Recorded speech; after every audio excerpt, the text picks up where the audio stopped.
अस्सलाम वालेकुम। आज हम बात करेंगे हर घर के बावर्ची खाने में मौजूद मसाला जात में से एक मशहूर जोड़े लौंग इलायची में से लौंग के बारे में। जी जी, वही मशहूर जोड़ा। वे तू लौंग ते मैं इलायची, वे मैं किथे आ गवाची। और याद रहे कि हमारा लौंग गवाचा भी नहीं है कि हम उसे ढूंढने के लिए निगाह मारने जाएं। पीछे पीछे आंदा मेरी चाल विंदा आई चेर वाले वेखदा आई वे मेरा लौंग गवाचा। तो जनाब, लौंग गर्म खित्तों में उगने वाले एक सदाबहार दरख्त पर लगने वाली कली की खुश्क सूरत है। ये दरख्त 12 मीटर तक ऊंचा हो सकता है। इसकी पैदावार इंडोनेशिया, श्रीलंका, भारत, मेडागास्कर और तंजानिया में होती है। जनूबी एशियाई मुल्कों में दस्तयाब लौंग और इसी तरह के दीगर मसाला जात की तलब को पूरा करने के लिए पुर्तगाली सयाह फर्डिनेंड मैगेलन और दीगर मुहिमजू दुनिया के सफ़र पर निकले थे। ये 17वीं और 18वीं सदी का ज़माना था। इसी ज़माने में वेलंदेजियों ने इंडोनेशिया पर कब्ज़े की कोशिश की। इस कोशिश का एक सबब लौंग के बागात का हसूल भी था। और ये बात आपके लिए दिलचस्पी से खाली नहीं होगी कि पुर्तगाली और वेलंदेजी सल्तनत की सरहदें साथ साथ थीं। वेलंदीज को डच एम्पायर भी कहते हैं। वर्ल्ड वॉर टू के बाद कॉलोनियल सिस्टम ख़त्म होने की वजह से डच एम्पायर कई हिस्सों में बंट गई। अब इसको नीदरलैंड्स कहा जाता है। नीदरलैंड्स के दो सूबों को मिलाकर जो मुल्क बनता है उसे हॉलैंड कहते हैं। ये नॉर्थ वेस्टर्न यूरोप में पाया जाता है।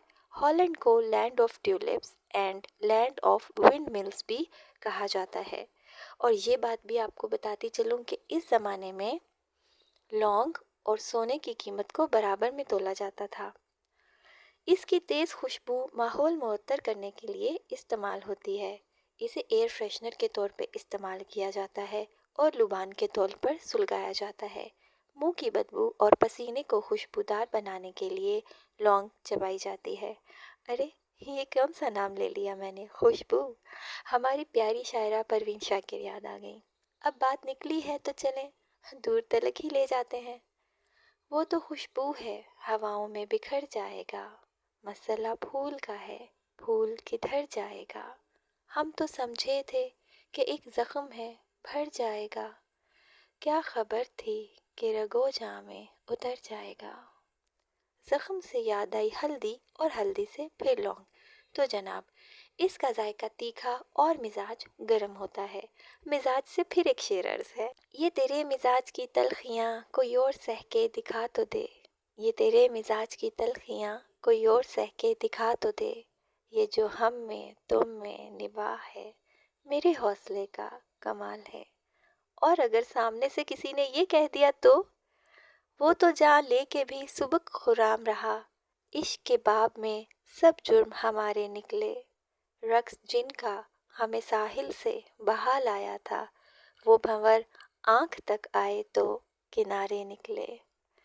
तो जनाब, सालन और मीठे पकवानों को खुशबूदार बनाने के साथ साथ इसके बेशुमार फ़वाइद और भी हैं, जैसे कि दर्द दूर करना, बलगम खारिज करना, तवानाई पैदा करना और कब्ज़ दूर करना। लौंग आसाब को सुन भी करता है। लौंग की बात हो रही है, बिजली के बिल की नहीं।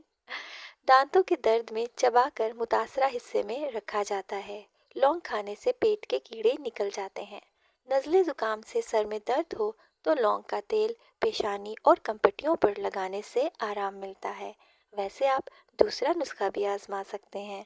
बकौल परवीन शाकिर, उसने जलती हुई पेशानी पे हाथ रखा, रूह तक आ गई तासीर मसीहाई की। 2 साल से कम उम्र बच्चों को लौंग नहीं देना चाहिए।